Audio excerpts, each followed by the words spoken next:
Kids, I remember a time not too long ago where Taylor Swift was sitting in the Kansas City Chiefs box cheering on Travis Kelce, and right next to her, her BFF at that time was Blake Lively. And Blake she had that long frizzy hair. It's like, oh, look at Blake. She looked good. But they were like BFFs. BFFs. I remember once upon a time, Ice Spice was in there. Ice Spice was sitting next to her one time. But since Ice Spice lost weight, I guess Taylor don't talk to her. Who are you again? Ice something? Yeah, Ice Spice not in that world anymore. But Blake was, man, they would be in Hollywood together. They would be in New York together. Paparazzi be taking photos together. Oh, my God. They were fantastic.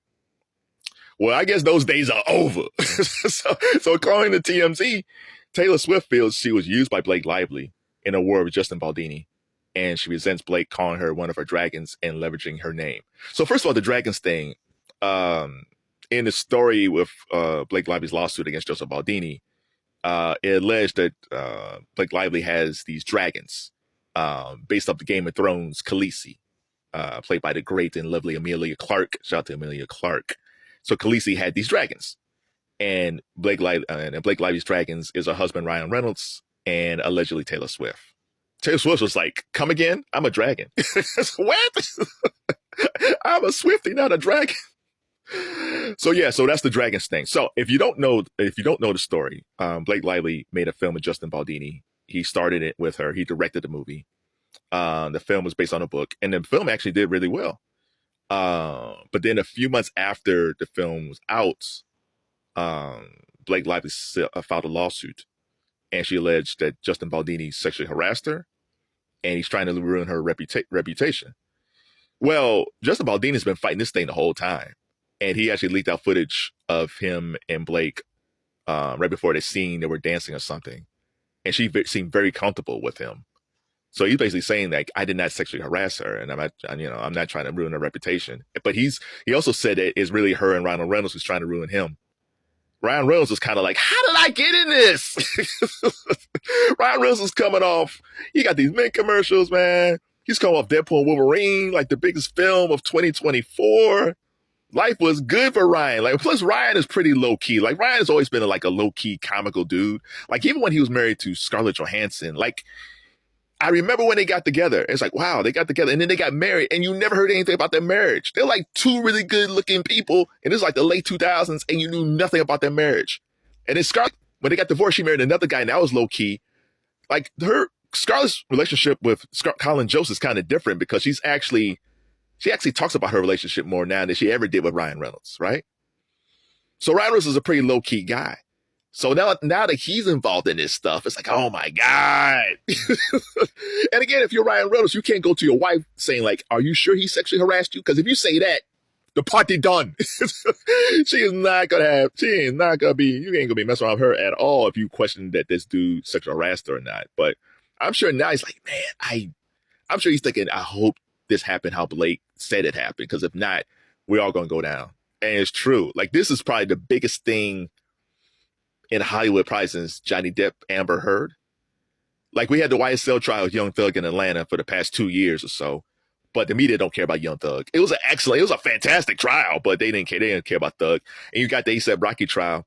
And A$AP's with Rihanna, they don't care about A$AP. So the media really don't care about that. But this here thing here, if this thing goes to trial, oh my God, it's going to be just as big as Amber Heard and Johnny Depp. There was so many YouTubers who were eating off that trial. Lawyers, non-lawyers, there's so many people because that trial went on forever. There was so much stuff going on. But for their sake, for Blake and for Justin, I think they better settle.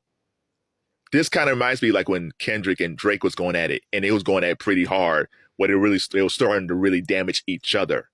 And I think for their own sake, they probably should settle. Now, it's a risk if Baldoni settles, because let's say he didn't do anything wrong, people are going to say like, well, he settled, and if he didn't fight for it, that means he must have did something. So there's always going to be that cloud over him. So he might not want to settle. But if they do go to trial, everybody's dirty laundry comes out. Blake Lively's dirty laundry comes out. Justin Baldoni's dirty laundry comes out. Ryan Reynolds' dirty laundry comes out. Oh my God, it'd be fantastic. Taylor Swift has to testify. Oh my God. Oh my God. Oh my God. Like, what was not Court TV, the Law and Trial channel, Court and Law, whatever that is. Man, their numbers are going to skyrocket if Taylor Swift is on the stand. Oh my God, that's must see TV. It'll be like the OJ case. Oh my God, Taylor Swift's testifying. ABC, NBC, CBS, they're all going to be breaking in. But let's get into this Blake Lively thing where she says she's leveraging her name. So, I guess allegedly, they were saying how Blake Lively was using Taylor's name, telling people, "Oh yeah, Taylor hooked me up with this stuff, and she hooked me up with that person," or I got this because of Taylor. Like she's kind of throwing her name out there, like Taylor's was really helping her out on different things, and Taylor didn't do anything. It's just that allegedly she feels like Blake's just tossing around Taylor's name out there, and maybe that's why we don't see them together. And another thing, going back to Justin Baldoni, so one of the things that he alleged was, before they started filming, he was still working on the script. And Blake summoned Justin Baldoni to her home with Ryan Reynolds. So they're there. And there, Baldoni said that he felt like those two were getting up on him. So this thing is going on between them. So it's almost like 2 against 1. And then all of a sudden, a little time later, Taylor Swift walks in. And he just felt like, okay, all 3 of y'all are getting up on me. Taylor's like, Blake just called me. She told me, "Hey, can you, come by. Like, I'll be home. Come by, girl. Come by at 4:00. And Taylor's like, "Okay, girl." And Taylor just said she just showed up. She said she had no idea about this meeting at all. But my man's like, "Nah, y'all getting up on me." And Taylor's like, "No, she told me just to come over and say, hey, I'm just here for some sugar." It's a lot. It's a whole lot of he said, she said in this trial. And I think for the both of them, they both better be right or be wrong.